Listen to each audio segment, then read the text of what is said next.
2.0 ఏంటంటే లక్షల కోట్లు దోచేసి 32 నెలలు లేదా అండమాన్ దీవులోనూ పడేయటానికి అదే 2.0 అని నేను అనుకుంటున్నాను. జగన్మోహన్ రెడ్డి వచ్చే అవకాశమే లేదు.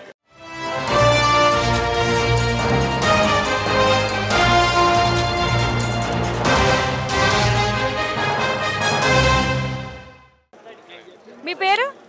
ప్రసాద్ అండి. ప్రజెంట్ కూటమి ప్రభుత్వం వచ్చి 8 నెలలు అవుతుంది కదండి. ఈ 8 నెలల పరిపాలన ఎలా అనిపించిందంటే ఏం చెప్తారు? అంటే 8 నెలల్లో ఏమన్నా తప్పు చేస్తారేమో వచ్చేసి అంటే శవాల మీద పిక్కు తినే రాబందులాగా జగన్మోహన్ రెడ్డి ఎదురు చూస్తూ ఉన్నాడు.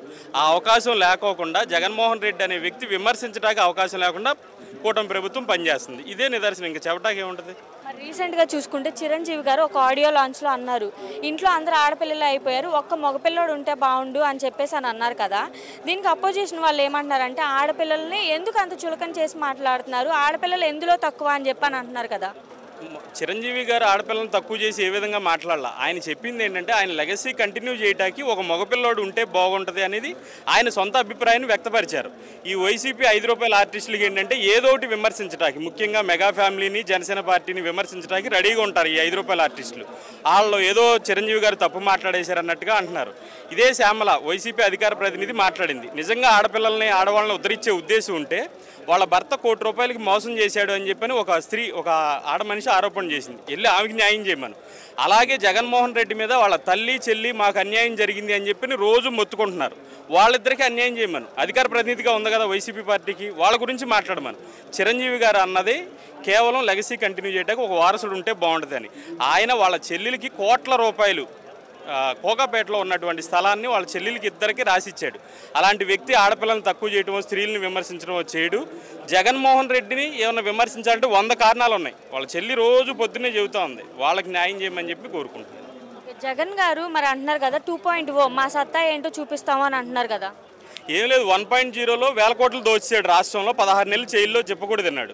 2.0 ఏంటంటే లక్షల కోట్లు దోచేసి 32 నెలలు లేదా అండమాన్ దీవులోనూ పడేయటానికి అదే 2.0 అని నేను అనుకుంటున్నాను. ఆయన ఈ ప్రభుత్వం అసలు ఏం చేయట్లేదు, నెక్స్ట్ మళ్ళీ నేనే సీఎం అవుతాను, రాబోయే 30 సంవత్సరాలు మనదే ప్రభుత్వం అని అంటున్నారు కదా.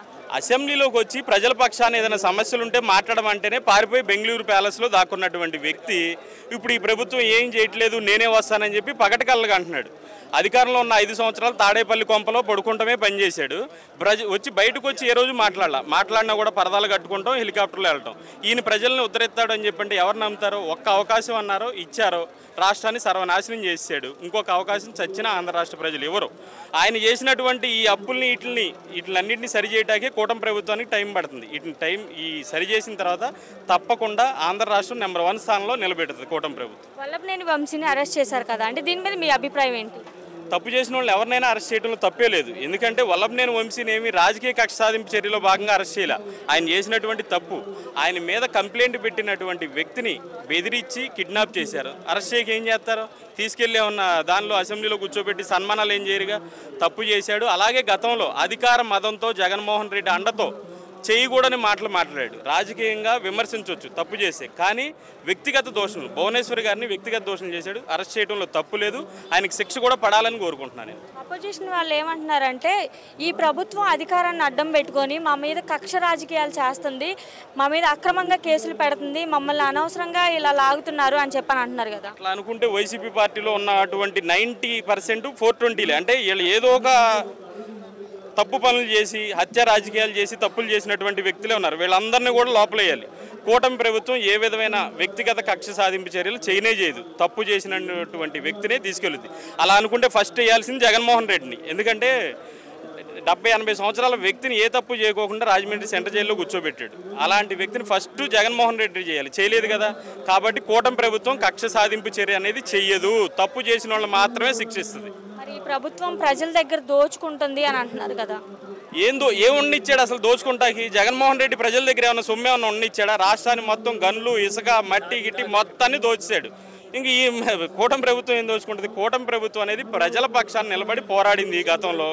అది గుర్తించి ప్రజలు గెలుపునిచ్చారు. తప్పకుండా ప్రజలకు న్యాయం చేస్తుంది తప్పించి అన్యాయంగా అయితే జగన్మోహన్ రెడ్డి లాగా దోచుకోదు. మాటలు ఈ ప్రభుత్వం గురించి ఏం చెప్తారు? మంచి ప్రభుత్వం, 100% మంచి ప్రభుత్వం. జగన్మోహన్ రెడ్డి చేసినటువంటి అవినీతి అక్రమాలను వెలికితీసి అలాగే ఆయన చేసినటువంటి అప్పుల్ని తీర్చి రాష్ట్రాన్ని నెంబర్ 1 స్థానంలో ఈ కూటమి ప్రభుత్వం నిలబెడుతుంది. చెప్పండి. సో ఇప్పుడు గవర్నమెంట్ వచ్చి కూటమి ప్రభుత్వం వచ్చి 8 months అవుతుంది కదా. ప్రభుత్వం వచ్చిన తర్వాత చాలా చక్కగా ఉందండి. చంద్రబాబు నాయుడు గారు, పవన్ కళ్యాణ్ గారు ఈ ప్రభుత్వాన్ని చక్క ప్రగతి పథంలో నడిపిస్తున్నారు. పేదవాళ్ళకి పెన్షన్ ఇదివరకు ఆయన ఇచ్చేది 250 పెంచేవాడు. ఈయన ఒకసారి 4000 చేసి సీనియర్ సిటిజన్స్కి ఎంతో మేలు చేశారండి. మీరేం మంచి ప్రభుత్వం అంటున్నారు, కాకపోతే గత ప్రభుత్వం వాళ్ళు ఇదంతా దోచుకుంటున్నారు, అలాగే పరిపాలన ఎలాంటి పరిపాలన లేదా కక్షపూరిత పరిపాలన చేస్తున్నారు అంటున్నారు. ఈయన చంద్రబాబు నాయుడు గారికి డబ్బు, పవన్ కళ్యాణ్ గారికి డబ్బు అవసరమే లేదండి. వాళ్ళు ప్రజలకు సేవ చేయాలనే దృక్పథంతో వచ్చారు. చంద్రబాబు నాయుడు గారు ఇంకా 25 సంవత్సరాలు, ఆయనకి 74, ఇదే పరిపాలనలు చేస్తూ ఉంటే ఆయనకి నిండు నూరేళ్ళు ఆరోగ్యాలు ప్రసాదించాలని దేవుడు కోరుకుంటున్నాడు. ఆయన ప్రజలకు మంచి చేయాలని తలంపండి. అలాగే ఈ మధ్య చూసుకుంటే కొన్ని అరెస్టులు చూస్తున్నారు కదా. లేటెస్ట్గా వల్లభనేని వంశీ అరెస్ట్ కానీ, నందిగామ సురేష్ అరెస్ట్ కానీ, దీనిని గత ప్రభుత్వం వాళ్ళు కక్షపూరితంగా వ్యవహరిస్తున్నారు. కక్షపూరితంగా కాదు, వాళ్ళు చేసిన భువనేశ్వరి తల్లి గారిని వాళ్ళు అసభ్యంగా మాట్లాడారండి. ఆవిడ తల్లి లాంటి 60 సంవత్సరాలు ఉన్న ఆవిడ్ని అసభ్యంగా మాట్లాడటం, పిచ్చి వేషాలు చేయటం వల్ల వాళ్ళకి ఖచ్చితంగా జైలు పడింది. అది తప్పేం కాదండి. వాళ్ళు అరెస్ట్ చేయడం ఏం చట్టరీత్యా అనుకూలంగా చేశారు తప్ప అది కక్ష సాధింపు చేయడం కాదు. అలాగే ఇప్పుడు మీరు అనుకున్నట్టు ఈ 8 నెలల పరిపాలన చూశారు కదా. ఈ 8 నెలల పరిపాలనలో రెడ్ బుక్ పరిపాలన జరుగుతుందా లేదా ప్రజలకి ఏం కావాలంటే? రెడ్ బుక్ పరిపాలన అనేది ఏమాత్రం లేదు. ప్రజలకి అనుకూలంగా లోకేష్ గారి, చంద్రబాబు నాయుడు గారికి, పవన్ కళ్యాణ్ కానీ, తెలుగుదేశం గవర్నమెంట్ చక్కగా అనుకూలంగా ప్రజారాజ్యంగా పరిపాలన చేస్తాను తప్ప ఏదో కక్ష సాధింపు రెడ్ బుక్ పరిపాలన అనేది లేదు. వాళ్ళు వైసీపీ వాళ్ళు చేసిన అభాండాలు మాత్రమే, అది అంతేనండి. ఒక మాటలో ఈ 8 నెలల పరిపాలన గురించి ఏం చెప్తారు? 8 నెలల పరిపాలన అంటే మధ్యతరగతి పీపుల్ చాలా హ్యాపీగా ఉన్నారండి. వారికి ఆయన ఇంకా ఇదే ప్రభుత్వాన్ని 30 సంవత్సరాల పాటు కొనసాగుతుందండి. ఇక జగన్మోహన్ రెడ్డి వచ్చే అవకాశమే లేదు. అంటే మీరు చెప్పారు కదా 30 సంవత్సరాల పరిపాలన అని, నెక్స్ట్ ఖచ్చితంగా వైసీపీ వస్తుంది, నెక్స్ట్ 30 సంవత్సరాలు మనమే ఉంటామని మళ్ళీ జగన్ అంటున్నారు.